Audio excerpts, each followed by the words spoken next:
Hi guys, this is Kishori Sharan. Once again, I'm back. Welcome to my YouTube channel. So today's discussion on is on the blueprint of the business. That is, today we are going to discuss the basic accounting terminology and the relationship between the business and the accounting. So let's begin.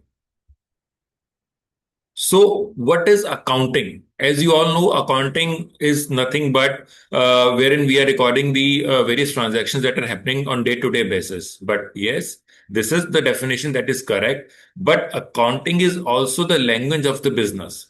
Likewise, as you know, that business do not speak in the words; they speak only in the numbers. So, in other words, we can say that accounting is a systematic process of recording, measuring, and communicating real world events in a financial language. In other words, if we can say the business can't speak, but it is through accounting that business speaks. So let us take an example. In the real world, when you go to the market and buy a particular thing, then you give the money to the shopkeeper and shopkeeper gives you the goods. So this is a simple transaction that we encounter every day.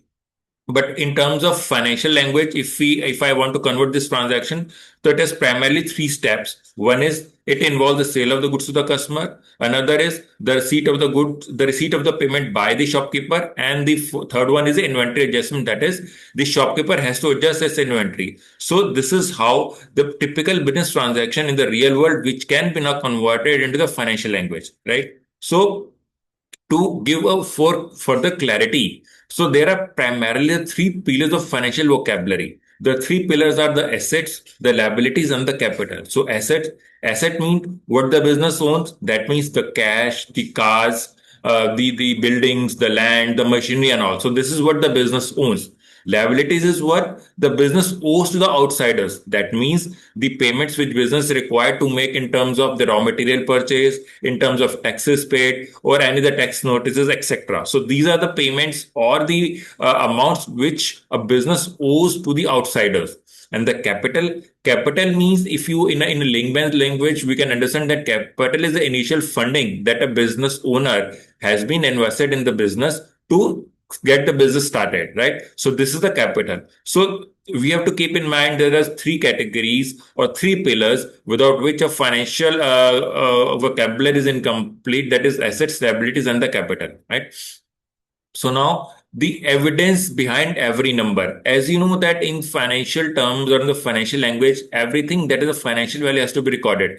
If there's no financial value can be placed on a particular thing, so that is not recorded. And accounting is based on the facts, is based on the evidences, and is based on the supporting documents. So let us suppose an example that we have considered in the previous slide, wherein one or you go to the market and purchase the goods and make the payment to the shopkeeper. But also there is a document around it, that is an invoice. Although it may be possible that you must have not seen this invoice in case of small shopkeepers, but in case of big establishments, they issue an invoice. That is a commercial invoice, and that is sort of a evidence of the transaction that has been undertaken. And the four primarily, you can say, the information points in case of invoice is the invoice number, the date when the transaction has took place, the name of the parties involved, that is to whom it has been purchased and to whom it has been sold, the amount, that is the exact value of the amount to be recorded in the books of accounts, and the signatures, right? So these are the four primarily, you can say, the point that has been mentioned in the commercial invoice, that is an evidence behind every number. So this is an evidence behind every number. So now the another question is what counts as a transaction.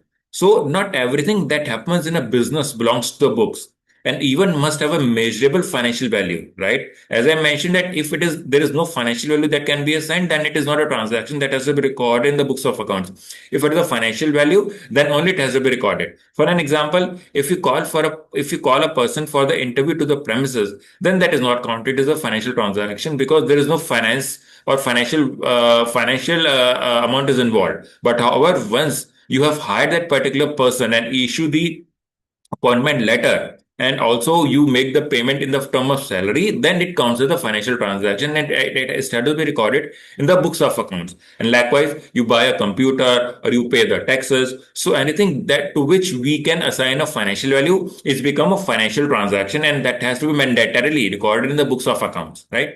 So now the golden rule of the balance. Golden rule of the balance means this is the basic concept of accounting. As we already discussed that what are the assets, what are the liabilities, what are the capital. So there's a key relationship between all these three terms. That means the accounting equation states that everything that a business owns, that is the assets, should be equal to the liabilities and the owner's investment. That is, the borrowings or the owner investment should be equal to the asset. That means what the business owes should be equal to what business owns, right? And if one block changes the weight, the another must adjust to maintain the absolute balance. So this is the basic concept. If there is a imbalance, then accounting can't work.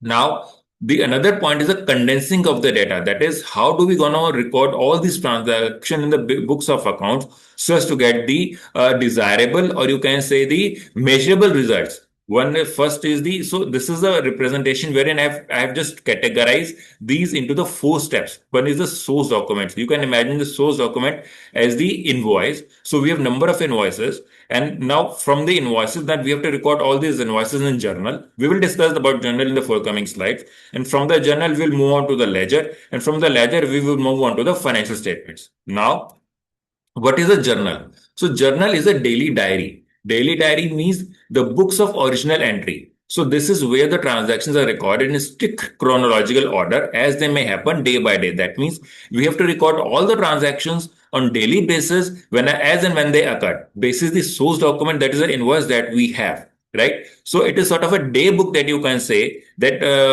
wherein you have to record each and every transaction. And the rule or the tip is that never skip a day. That is, never break the order. So as if we break the order, then we will not be able to record all the transactions, which in turn impacts the financial recording of the transactions and also the financial reporting of the numbers to the stakeholders, right? So now, next come is the next point, what after journal? So once we have recorded a transaction in the journal on day-to-day basis the discussion that we had in the earlier slide, the another set of book of account is a ledger. So what is ledger?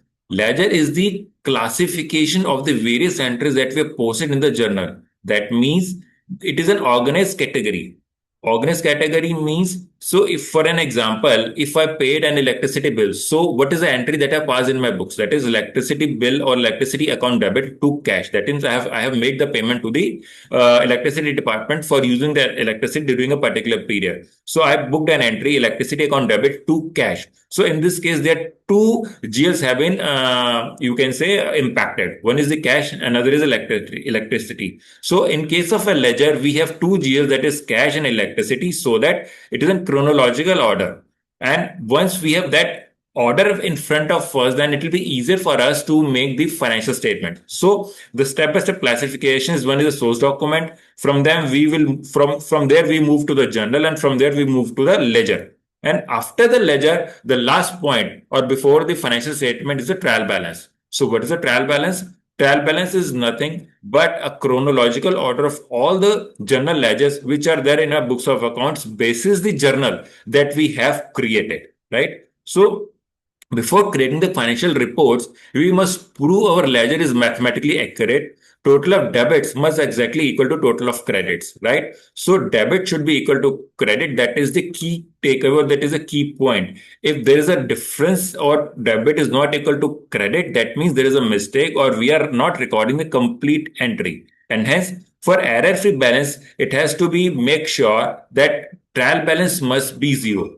Now, once the trial balance is zero, then we can move on to prepare the financial reports. Financial reports primarily is sort of three types. One is the income statement, another one is the fund balance sheet, and the third one is the cash flow. So, but in today's discussion, we will just primarily focus on the income statement and the balance sheet. So, what is the income statement? Income statement is nothing but a depiction of the total revenues that has been earned during the period, and against which what are the expenses that we have incurred, and the balance and the net. Net could be in the form of profit or could be in the form of loss. So that is what income statement is all about. And the another report is a balance sheet. Balance sheet is what basically shows about the assets and the liabilities. That is what business owns is equal to what business owes, right? That is what we already discussed. So it has to be balanced. If there is a difference or if these two are not equal, that means there is an issue with our trial balance and we are not recording the full set of financial transaction in our books. So these two statements are very important for giving a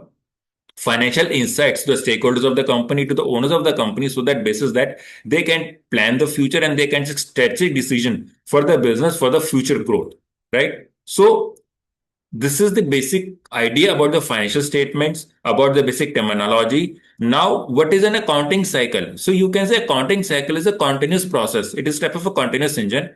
Accounting is a closed loop system, right? So at the end of every financial year, instantly provides a starting balance of the next year, keeping the business engine running. So this is a vicious circle. That means the closing balancing balances the 1 year become the opening balance of new year, and hence again these activities start. That is the business transactions, the source documents, the journal, the ledger, the trial balance, and the financial statement. So this process go on and on. And hence, as mentioned that financial statements are the key deliverables which probably the third person looks at, and also it has to be submitted to the various government authorities and basis that the tax which we pay to the government. So financial statement has to be accurate and it has to be based on the journals and the ledgers that we have created. So one has to be sure that there is no room for any errors, and we have to make sure that these financial statements are error free, because basis on these financial statements the strategic decisions have been made.